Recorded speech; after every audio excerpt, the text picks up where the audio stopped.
Good afternoon, and thanks for joining Washington, D.C.-based Jennifer Schaus & Associates in our Get FAR-Cited in 2020 complimentary webinar series.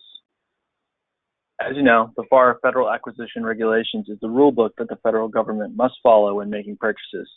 Our webinar series pulls from contracting experts to explain each part of the FAR. It is complimentary and recorded. We will post all of the recordings on our website and YouTube channel, where we have over 300 government contracting webinars available for download. A special thanks to our webinar partner in this series, the National Veterans Small Business Coalition Education Foundation. Please visit their website to learn more about the organization. We would also like to thank our friends at Open the FAR for their sponsorship. If your organization is interested in sponsoring the series or one part, please contact hello@jenniferschaus.com. And now a little bit about us. We work with primarily large businesses to help them navigate the federal marketplace. We work with both product and service companies as well as software firms. Our clients span the globe and include publicly traded organizations in a variety of sectors. We provide market analysis reports, contract administration, contract vehicle assistance, and more. All of our services can also be built into a training course for your team. Learn more about us on our website. And now we would like to let you know about some ways to reach government and government contractors through us. We offer advertising and sponsorship opportunities through our weekly newsletter and also in our webinar series. For pricing or to place an order, please email us at hello@jenniferschaus.com.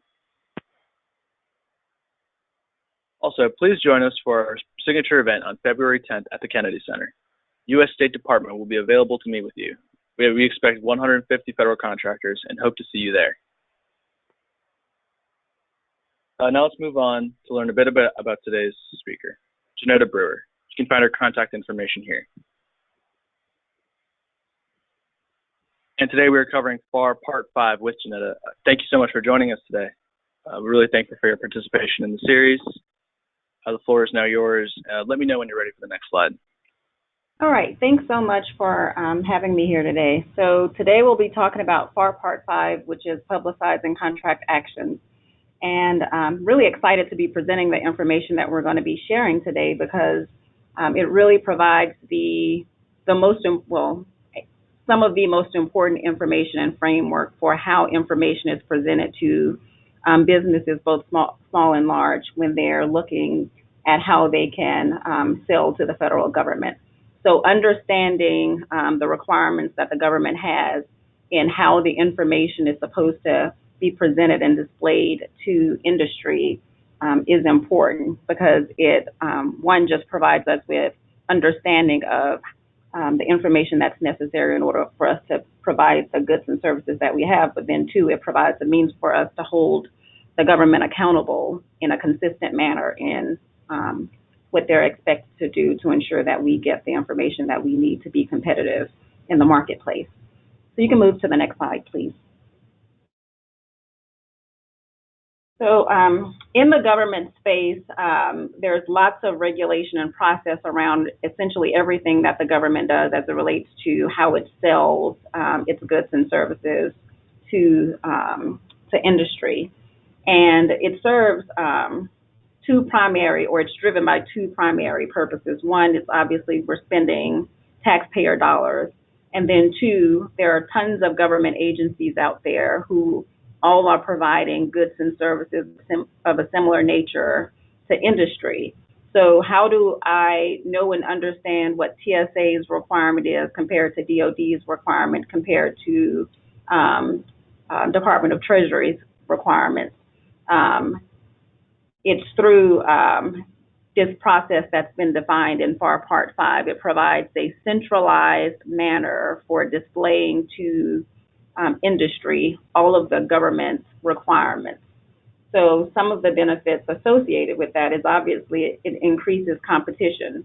So if I am selling, or as a government agency, I'm interested in IT services, it's an opportunity for me to provide that requirement across the United States and get folks, both large and small, and folks who are both already in the government space and who may not be in the government space. It's a way for me to get in front of them and let them know what my requirements are. It also assists small business concerns with obtaining federal contracts and subcontracts. So it's a centralized way for someone who's brand new to the government space to know and understand what the government's requirements are. Obviously drives cost savings through the competition that's fostered there.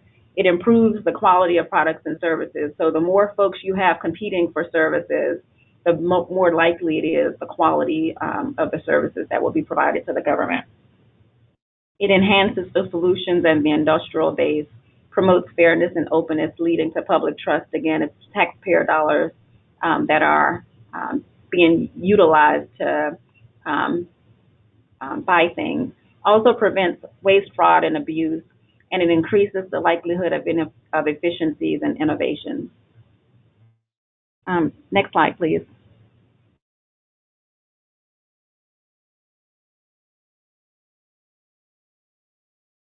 So FAR Part 5, in talking about the publicizing of contract actions, it's driven through the Small Business Act and the Office of Federal Procurement Policy Act.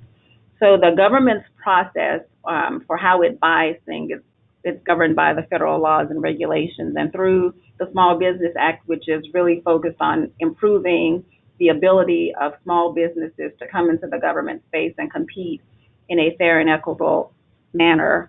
And also the Office of Federal Procurement Policy Act, which is really driven at providing this centralized, standardized process across the federal government in how the government buys, has driven, to contracting officers across the federal agencies a process that it must follow to disseminate information on proposed contract actions.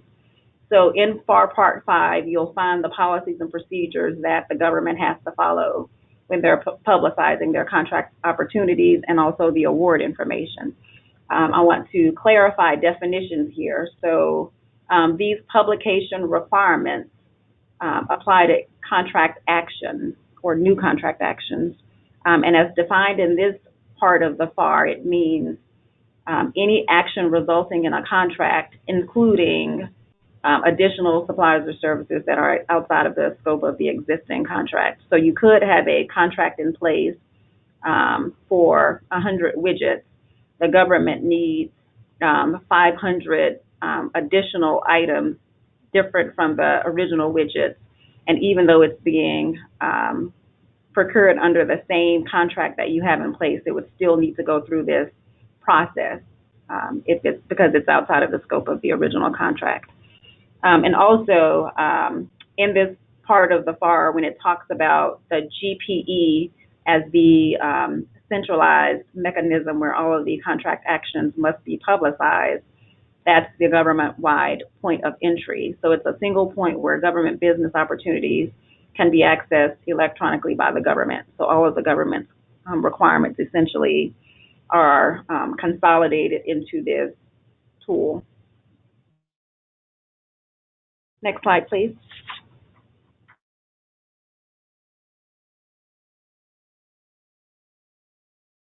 So the main requirements in FAR Part 5 as it relates to the publicizing of requirements, you have it captured in two different ways. One is through the Synopsis, which is essentially kind of a smaller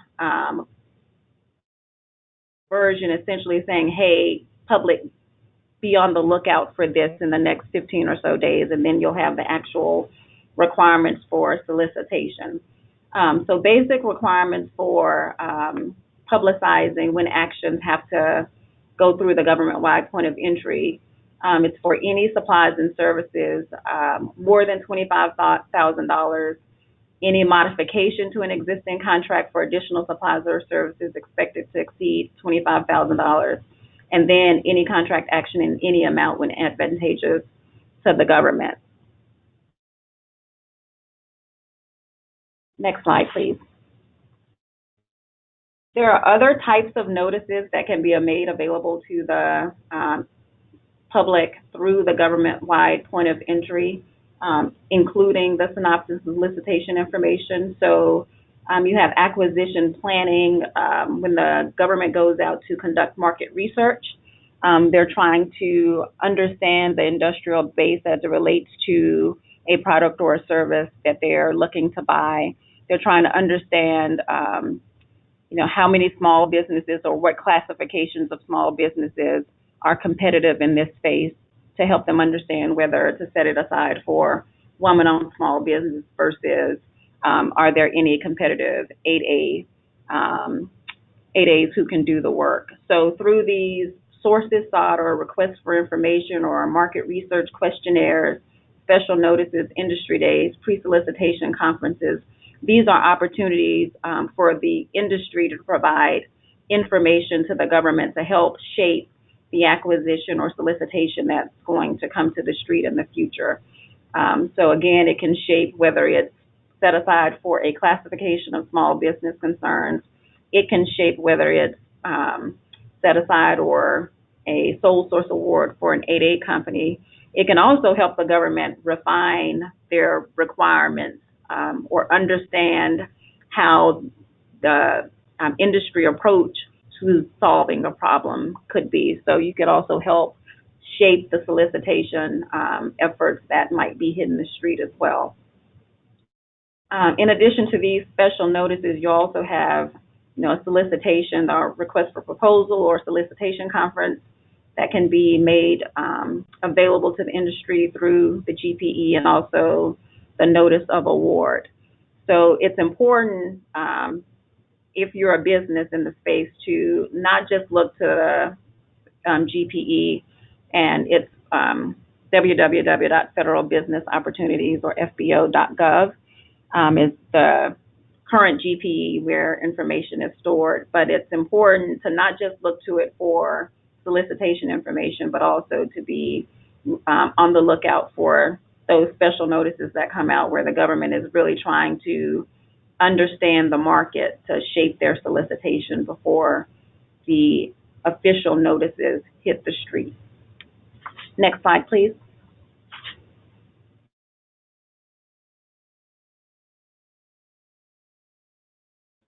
So in FAR Part 5, if you're just reading it from top to bottom, it can appear very confusing because you have the synopsis and solicitation requirements from both a dollar threshold requirement and from how many days does something have to be on the street or have to be posted perspective.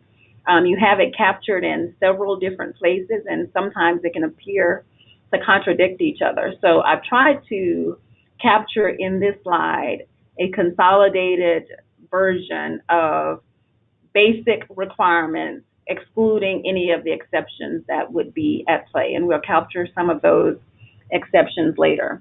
So generally, not barring any exceptions, generally speaking, these are the requirements that the government must follow in publicizing its requirements.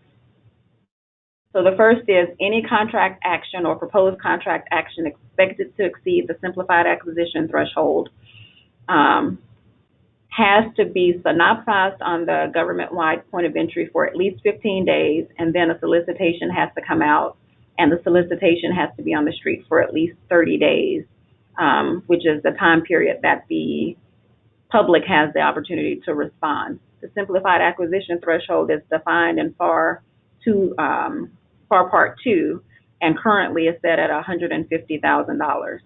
The time periods that are being annotated here are minimum time periods. The government can always increase the time period.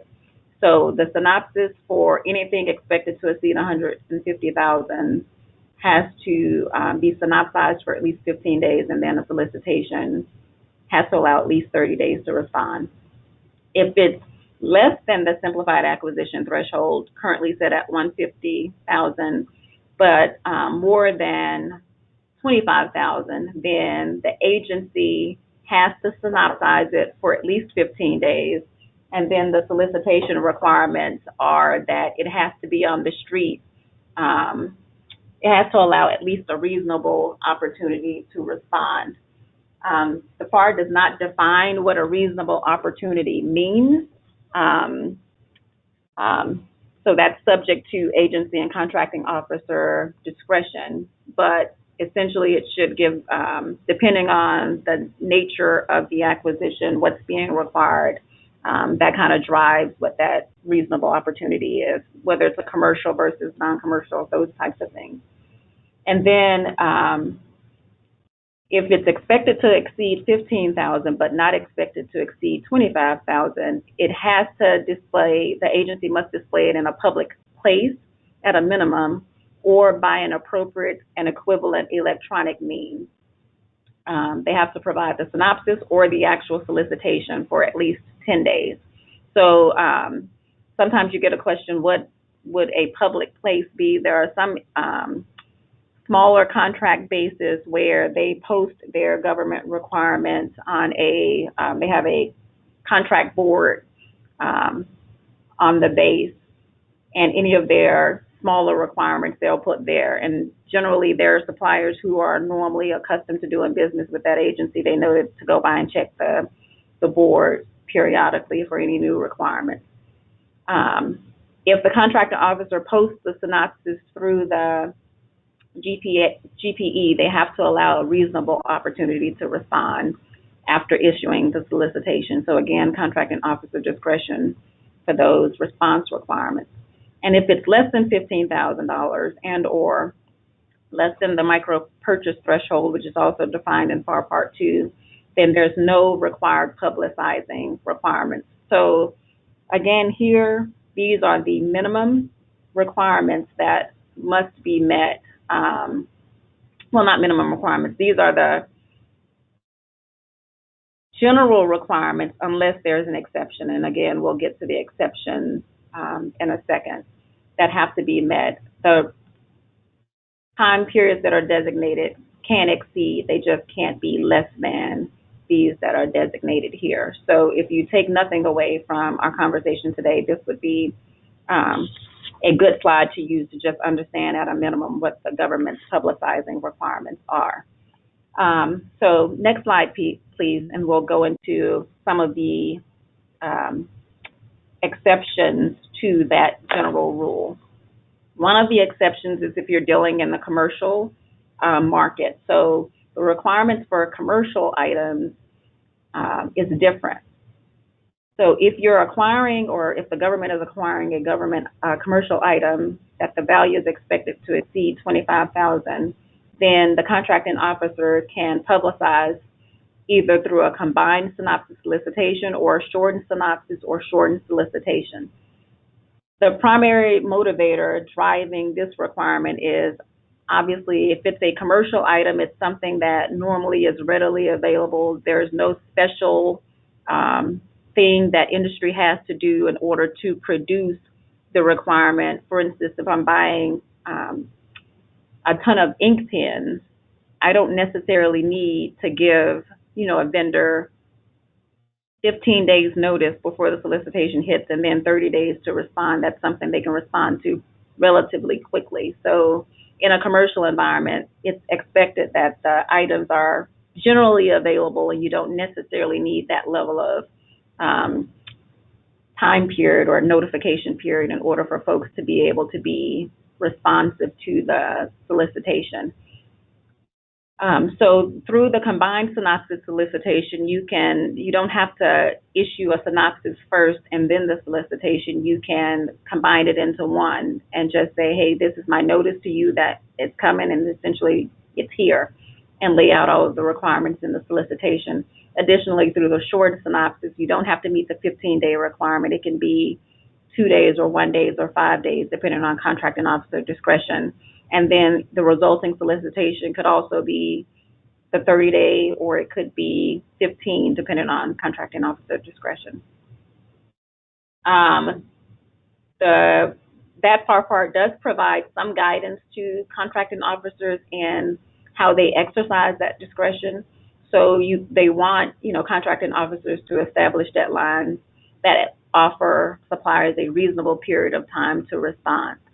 And typically the contracting officer will consider things like urgency. How quickly do they need the item that they're buying? The complexity of what they're buying. Am I buying an ink pen, or am I buying something that's going to be more complex in nature? And then how readily available is it in the commercial marketplace? Is this something that suppliers generally have on stock, or is it something that they have to go through a process of getting before they're able to provide it to the government to meet its needs? Next slide, please. Another exception to the chart where I provided the minimum or general requirements in this area is oral quotes. So there's one thing to always remember when you're understanding the FAR.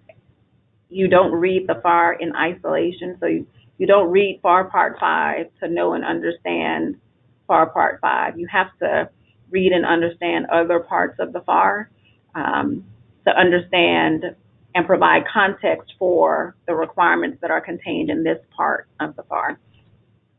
So I say that to say one of the exceptions to those general requirements is oral quotes. So in FAR Part 13, there's guidance about simplified acquisition procedures, which is a process that contracting officers can use to buy goods and services in a quicker manner. And FAR Part 13, because it's prescribing procedures to buy things quickly, obviously some of that quickness would be less than those 15-day and 30-day minimum requirements that you generally have for supplies and services. So one of the things that FAR Part 13 allows is oral quotes. So instead of posting a notice and then posting a solicitation, if you're buying something that's relatively simple, that you don't really need to provide a lot of detailed information in writing for people to really know and understand what your requirement is and how they can help meet that need. If it's something as simple as, hey, I want to purchase 8 bottles of Deer Park water, then you don't necessarily need a written solicitation to purchase that. So there are simplified acquisition procedures contained in FAR Part 13 that you can use to then get an oral quote. So if an agency issues an oral solicitation, it doesn't have to comply with the public posting and display requirements. These oral solicitations should only be used for non-complex requirements. Again, something that doesn't need to be detailed in writing, you can reasonably provide it in a few words or less. And to the maximum extent practicable, the contracting officer should only solicit quotes if it doesn't exceed the simplified acquisition threshold currently set at $150,000. If it's more efficient than soliciting through available electronic commerce alternatives, and the notice is not required under FAR Part 5. And then it provides a few more guidance saying that it may not be practicable for contracting actions exceeding $25,000 unless covered by an exception. Again, that's just general guidance. It's not something that the contracting officer is required or mandated to comply with. And then for construction requirements, an exception to the oral quote rule saying that written solicitations have to be submitted for any construction requirement over $2,000. But again, you have the general synopsis and solicitation requirements, and then you have exceptions that are promoted by other parts of the FAR, which the purpose of which is to kind of reduce administrative costs, improve opportunities for all classes of small businesses to perform, and really to make it easy and efficient and to the maximum extent practicable, mirror the way that the commercial industry does business. Next slide, please. So now we understand kind of the major requirements as it relates to publicizing the government's requirements, some of the caveats that are there for commercial and for quotes, and then here we have some of the exceptions to the publicizing requirements. So with these exceptions, it's either accepting the synopsis requirement, meaning the government doesn't have to provide notice, but when it comes to notice of the pending solicitation or notice They don't have to post the solicitation to obtain input from industry, or it may also deal with the publicizing requirements as it relates to awards, which we'll cover later. So for national security reasons, if a synopsis can't be worded to preclude disclosure of an agency's needs, and such disclosure could compromise the national security or result in disclosure of information that could put the government at risk, then obviously those types of requirements don't have to be met. Unusual and compelling urgency. In FAR Part 6, there are 7 different categories of types of areas where the government doesn't have to provide maximum competition when it's publicizing its requirements or looking for businesses who can compete for its needs. And unusual and compelling urgency is one of those. An example of something like that I've had personally in my career was after tornadoes had come through a part of Missouri. There was a lot of infrastructure damage that had been done to that part of town, and there were repairs that were needed that if it didn't happen quickly the same day, it would cause millions of dollars in additional damage, in addition to putting the public in jeopardy and risking safety and life of some of the residents in the area. So obviously, the repairs that were needed to be done in that quick period of time we were not required to undergo the synopsis solicitation requirements. Additionally, foreign government is another exception. If we're purchasing something on behalf of a foreign government and the foreign government is covering the cost for that, then we don't have to synopsize those requirements. We don't have, taxpayer dollars at stake with that. Again, you can have authorized statutes that authorize not publicizing requirements. The 8A statute is one. It allows the government to make sole source awards directly to 8A concerns. It also allows the government to make to restrict or limit competition to only 8A vendors. Ability One, Federal Prison Institute, Hub Zone, women-owned small businesses. Those are other examples of statutes that are in place that drive or allow the government to drive awards directly to an entity or source versus having to compete the requirements. Another example is utility services other than telecommunication type services. If there's only one source.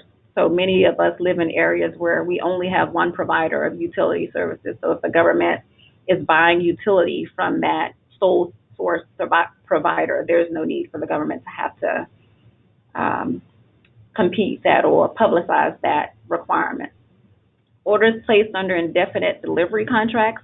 So in FAR Part 16, you have requirements in place for the government to put in place contracts that allow it to place task orders. So the government may not know in advance when it might need certain types of services.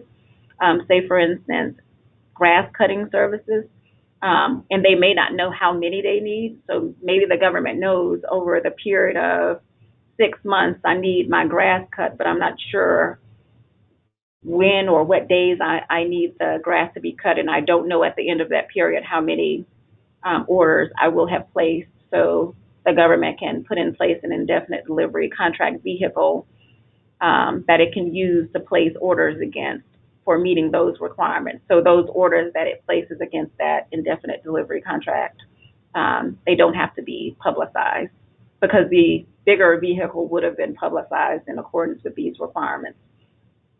And then you have some other exceptions that are listed here. You have the Small Business Innovation Development Act, unsolicited research proposals, industrial mobilization, engineering, developmental or research capability. Those are really driving at trying to build the industrial base of that are providing services to the federal government. wanting to really promote innovation in the services that we receive, and not wanting folks who have that. Obviously, there's proprietary nature associated with the things that they're creating, and not one to jeopardize that proprietary information. So it allows for awards to be made directly to those types of vendors without having to publicize what's coming from them. Also, when it's in the public interest, when the existing contract was previously synopsized, if it's a proposed action by a defense agency made and performed outside of the United States, soliciting only sources that are local to where the work is going to be performed. So an example of that is the work that we're doing in Iraq right now. We're helping them to rebuild.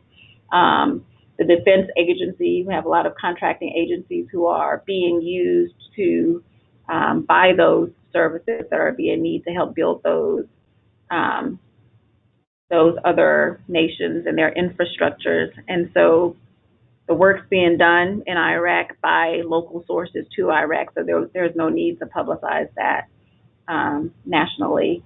If it's less than a simplified acquisition threshold, that's an exception, and also agency head determination. In any part of the FAR, generally speaking, if you have rules in place, there's always going to be some type of an exception that allows for agency head or the senior procurement exec or some other senior official to be able to make a determination that the rule can be accepted for that particular instance, because obviously the government needs the flexibility to meet mission needs as they arise. Next slide, please. So we've been talking primarily about, what the requirements are as it relates to the synopsis and the solicitations, and now we'll talk about the solicitations specifically themselves.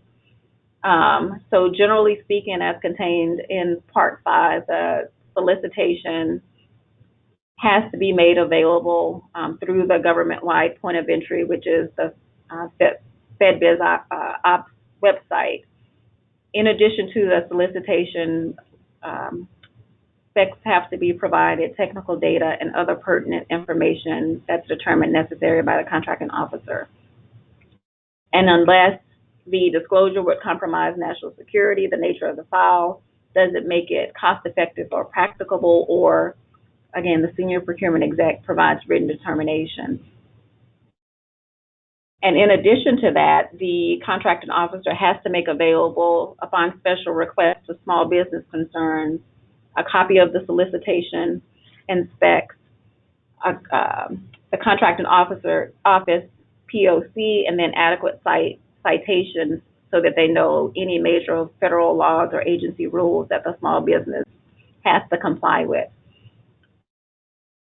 So again, this is just promoting the availability of information so that it broadens the competitive base by which the government is getting its needs met. And again, there's special emphasis on trying to make it more competitive and easier for small businesses to be able to do business with the government.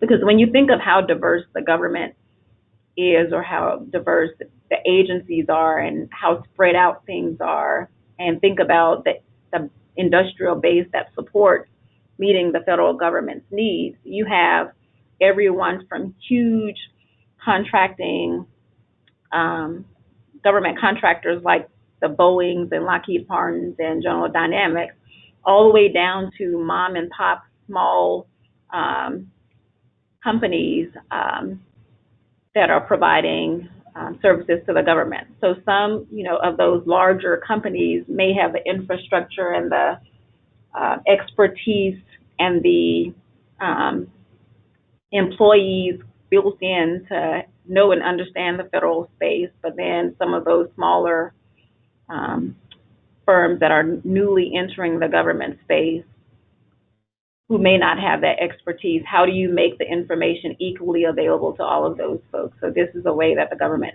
uses to ensure that the red tape, so to speak, that usually people are concerned about when it comes to doing business with the government isn't a major barrier for those smaller entities. Next slide, please.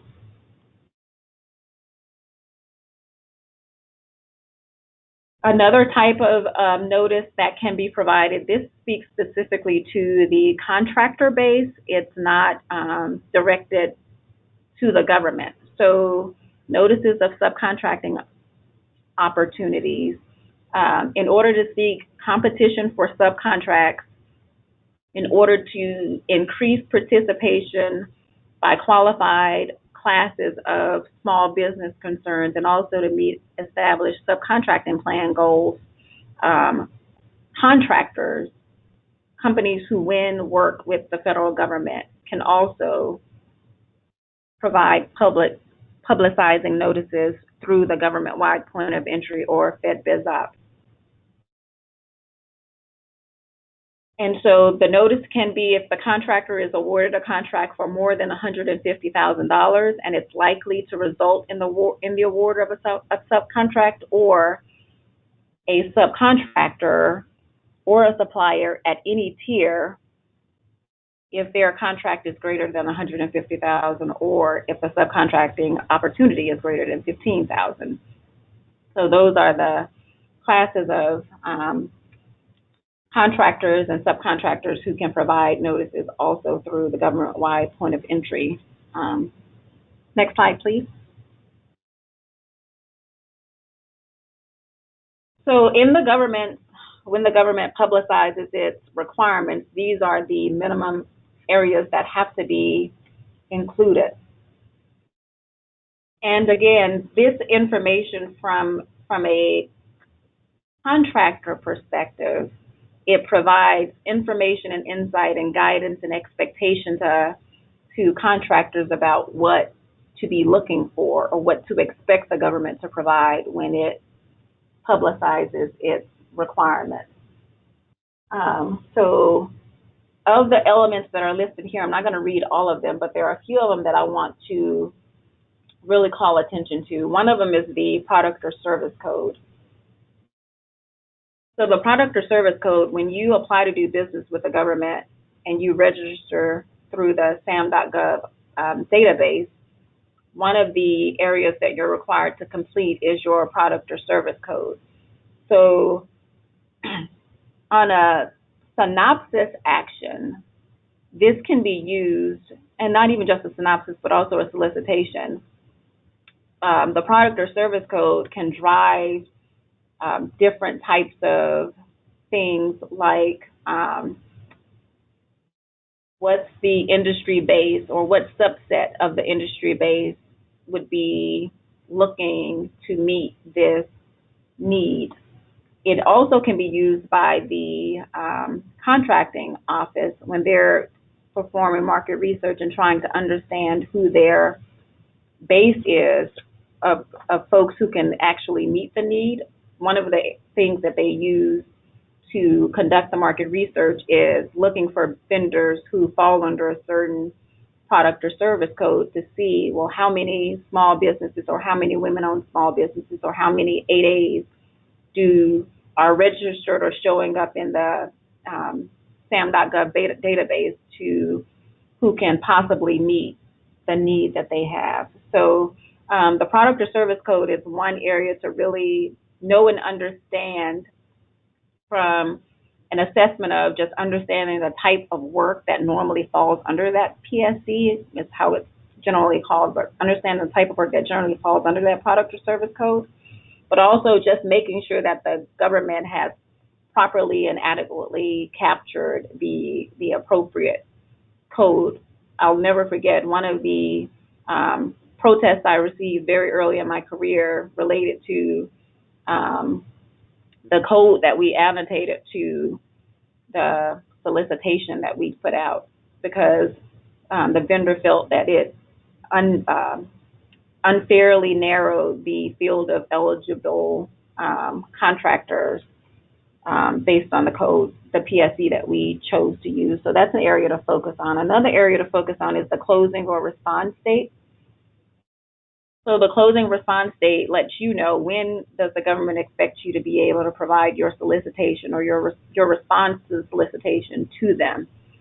And so if you're in reading the solicitation and the description of the work that's being required of you, if you feel that not enough time has been given, then there's an opportunity for you to raise that to the attention of the contracting office and let them know, hey, based on the information being required, the complexity, whatever is happening in industry or a normal part of your industry practices, the expected turnaround date is too short. That's an opportunity for you to let them know. Another thing to note that they put there is contractors. Sometimes they'll provide, well, in the instance of an award, they have to let you know which contractor won the work, but also sometimes in the solicitation or the pre-solicitation notice, they'll let you know who the incumbent or the last contractor to win the work that's currently being solicited. Place of performance is another one to be aware of. If there are instances or issues that arise with the contracting office, it's really an opportunity to allow for congressional intervention if necessary. The set-aside status obviously is a big category as well to be aware of. And then the description of services. The requirement for the contracting officer is to provide a clear and concise statement of the services or supplies that doesn't unnecessarily restrict competition and allows the offeror to make an informed business judgment about what's being expected of them. So understanding and inspecting that description that's provided to make sure you understand what's being provided or what's being requested, that it's not unnecessarily restricted, so it doesn't look like it was written specifically to only solicit from one or a very small class of vendors, but it's written where it really promotes competition across all of the eligible entities based on the set-aside that's been depicted is important. And then making sure that you can actually make an informed business decision about whether or not you can meet the need. So if any of those areas are confusing or don't make sense, or you have questions or opportunity to push back, then you can reach out to the contracting office for additional clarification or requesting that they revise the information that they've provided to make it more clear. Next slide, please. So after, pre-solicitation notice has gone out, the solicitation's gone out, all of the vendors have submitted their proposals, and now the government's made an award. Once the government makes the award, there's a requirement to publicize the contract action. And really the main purpose for this is to let folks know who won the award and to make that information widely available across the industry base. And also what it does as well is it allows small businesses to know that an award has been made that they could likely benefit from as a subcontractor. So it's an opportunity for small businesses to be able to know the type of work that's been awarded, who it's been awarded to, and it allows them to be able to reach out to that company and say, hey, I may be able to help out as a subcontractor and help you meet some of your small business goals as it relates to the opportunity that's been awarded. Next slide, please.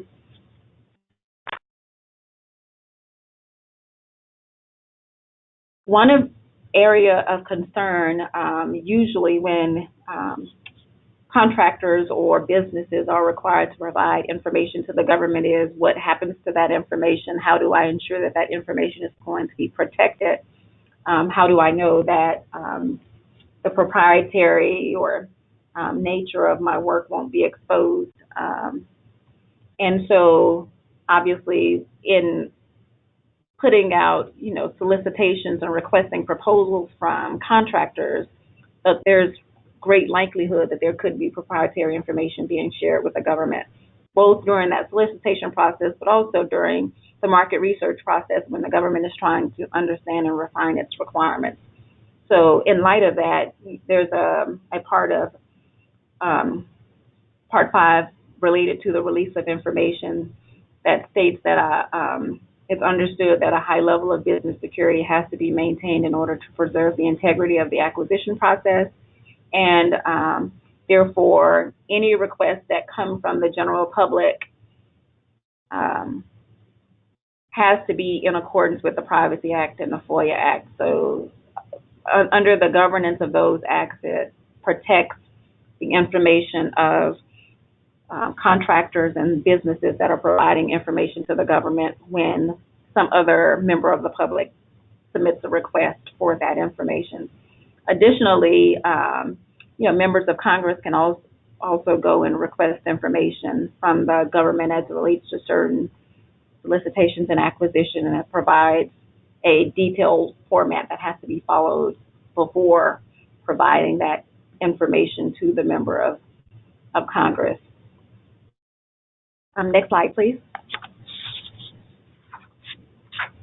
So in conclusion, we've talked about all of the requirements that the government has when it publicizes its synopsis and solicitations and awards.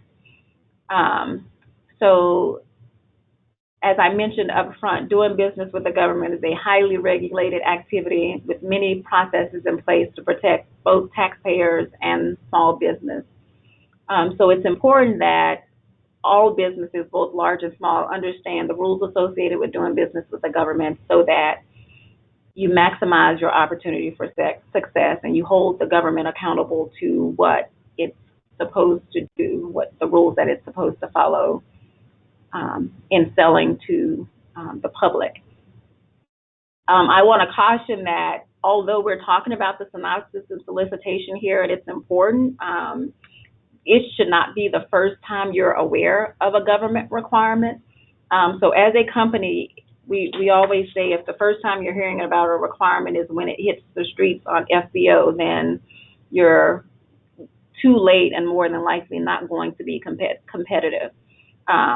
This process that we've talked through with the synopsis and solicitation is really the requirements of starting the official or formal process, but it's definitely not the beginning of the process that the government undertakes in building its requirements and getting its needs met.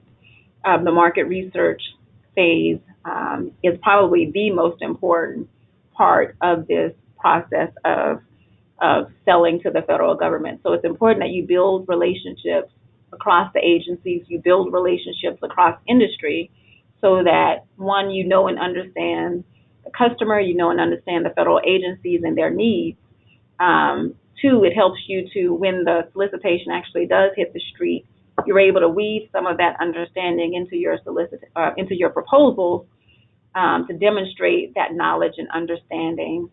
And also by building relationships across industry, many of the solicitations that hit the street now,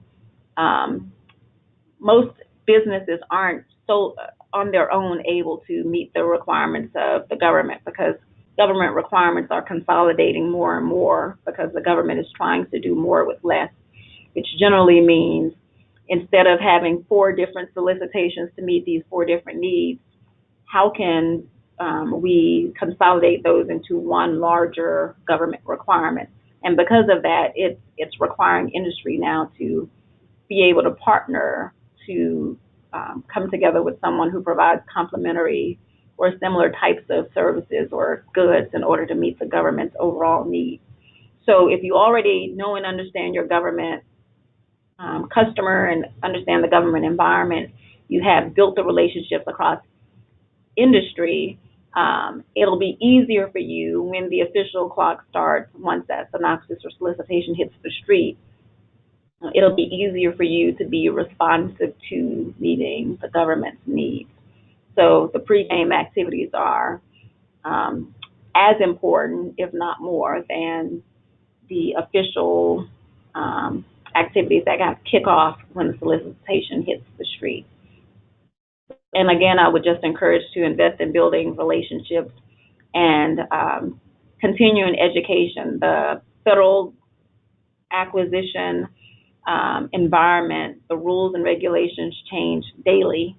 So it's important not to just read the FAR one time or a part of the FAR one time and then walk away, because the requirements change